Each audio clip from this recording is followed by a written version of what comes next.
ಇಬ್ರು ಗಂಡ ಹೆಂಡತಿ ಗೋಲ್ಫ್ ಆಡೋಕ್ಕೆ ಅಂತ ಒಂದು ಕ್ಲಬ್ಬಿಗೆ ಹೋದ್ರು. ಹೆಂಡತಿದು ಜೀವನ ಅದೇ ಜೋಶಲ್ಲಿ ಅದೇ ಹುಮ್ಮಸ್ನಲ್ಲಿ ಎತ್ತಿ ಹೊಡೆದ್ರೆ ಬಾಲ್ ಸೀದಾ ಒಂದು ಬಂಗ್ಲೆ ಗಾಜು ಹೊಡೆದು ಮನೆ ಒಳಗಡೆ ಹೋಯ್ತು. ಇಬ್ರು ಹೋಗಿ ಸಾರಿ ಹೇಳಿ ಬರೋಣ ಅಂತ ಮನೆ ಹತ್ರ ಹೋದ್ರು. ನೋಡಿದ್ರೆ ಮನೆ ಬಾಗಿಲು ಓಪನ್ ಇತ್ತು.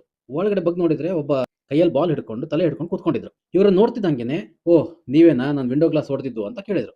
ಇವರಿಬ್ರು ಹೌದು ಸಾರಿ ಹೇಳಿ ಹೋಗೋಣ ಅಂತ ಬಂದ್ವಿ ಅಂತ ಹೇಳಿದ್ರು. ಅದಕ್ಕೆ ಆ ವ್ಯಕ್ತಿ ಹೇಳ್ದ, ಅಯ್ಯೋ ಸಾರಿ ಗಿರಿ ಏನು ಬೇಡ, ನಾನೊಬ್ಬ ಜೀನಿ, 1000 ವರ್ಷಗಳಿಂದ ಆ ಬಾಟಲ್ ಬಂದಿಯಾಗಿದ್ದೆ, ನೀವು ನನ್ನನ್ನ ಬಿಡಿಸಿದ್ದೀರಿ ಅಂತ ಹೊಡೆದು ಹೋದ ಒಂದು ಬಾಟಲ್ ಅಂತ ತೋರಿಸಿದ್ರು. ನಾನೇ ನಿಮ್ಗೆ ನಿಜವಾಗಿ ಥ್ಯಾಂಕ್ಸ್ ಹೇಳ್ಬೇಕು, ನನಗೆ 3 ವಿಶ್ ಕೊಡೋ ಪವರ್ ಇದೆ, ನೀವಿಬ್ರು ಒಂದೊಂದು ವಿಶ್ ಕೇಳಿ, 3ನೇದು ನಾನು ಇಟ್ಕೋತೀನಿ ಅಂತ ಹೇಳ್ತು.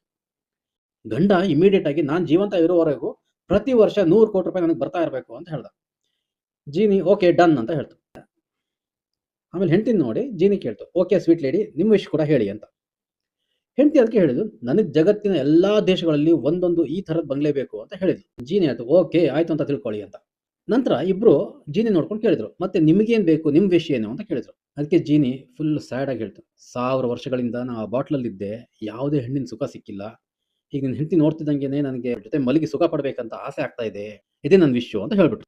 ಗಂಡ ಹೇಳ್ದ, ನೋಡು ನಾವು ಕೇಳಿದ್ನೆಲ್ಲ ಒಂದೇ ಒಂದು ಸೆಕೆಂಡ್ ಕೂಡ ಯೋಚನೆ ಮಾಡದೆ ಕೊಟ್ಟಿದ್ದಾನೆ, ಅಷ್ಟೊಂದು ಹಣ ಬಂಗ್ಲೆ ಎಲ್ಲ ಸಿಕ್ಕಿದೆ, ಮತ್ತೆ ಇಲ್ಲಿ ಯಾರು ಇಲ್ಲ, and I think I don't mind, ನನಗೇನು ಅಭ್ಯಂತರ ಇಲ್ಲ ಅಂತ ಹೇಳ್ಬಿಟ್ಟ.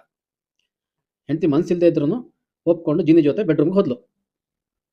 2 ಗಂಟೆಗಳ ಮ್ಯಾರಥಾನ್ ಆದ ನಂತರ ಆ ವ್ಯಕ್ತಿ ಪಕ್ಕಕ್ಕೆ ಸರಿದು ಒಂದು ಸ್ಮೈಲ್ ಮಾಡ್ತಾ ಕೇಳ್ದ, ನಿಮ್ಮಿಬ್ಬರಿಗೂ ಎಷ್ಟು ವಯಸ್ಸು ಅಂತ. ಹೆಂಡತಿ ಹೇಳಿದ್ಲು, ಅವ್ರಿಗೆ 35 ಆಗಿದೆ, ನಂಗೆ 32 ಅಂತ. ಅದಕ್ಕೆ ಜೀನಿ, ಓ ಗ್ರೇಟ್, 30 ವರ್ಷ ದಾಟಿದ್ರು ಇನ್ನು ಚಿಕ್ಕ ಮಕ್ಕಳಿಗೆ ಹೇಳೋ ಜೀನಿ ಕಥೆನಲ್ಲಿ ಇನ್ನೂ ನಿಮ್ಗೆ ನಂಬಿಕೆ ಇದೆ ಅಲ್ಲ. ನಕ್ಕು ತಿರ್ಕೊಂಡು ಮಲ್ಕೊಂಡ್ರು. ಜೀವನದಲ್ಲಿ ನಗ್ತಾ ಇರಿ, ನನ್ನ ಪೇಜ್ ಫಾಲೋ ಮಾಡೋದನ್ನ ಮರಿಬೇಡಿ. ಈ ಕಥೆ ನಿಮ್ಗೆ ಇಷ್ಟ ಆಗಿದೆ